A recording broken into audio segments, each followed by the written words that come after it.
Hello viewers, আসসালামু আলাইকুম। কী অবস্থা সবার? কেমন আছেন আপনারা সবাই? শুভ সকাল সবাইকে।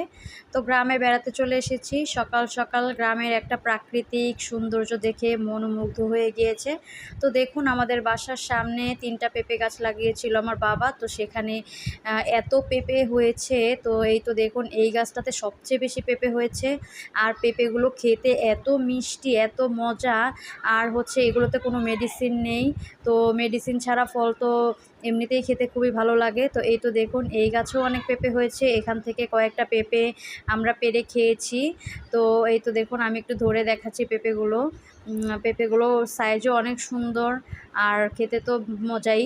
তারপরে দেখুন, এখানে তো সবচেয়ে এই গাছটাতে অনেক বেশি পেঁপে হয়েছিল ৩টা গাছের ভিতরে। আর এখানে একটা গাছ, এখানে 2টা ডাল পেঁপে গাছের। আর এটা নেট দিয়ে আটকে রেখেছে। এই পেঁপেগুলো পেকে গিয়েছে, পাখিগুলো নষ্ট করে ফেলে এজন্য। তো এই তো দেখুন, সব কিছু মিলে আমার কাছে তো খুবই ভালো লেগেছে। তো আপনাদের কাছে কেমন লেগেছে অবশ্যই কমেন্ট করে জানাবেন। সবাই ভালো থাকবেন, সুস্থ থাকবেন। আল্লাহ হাফেজ।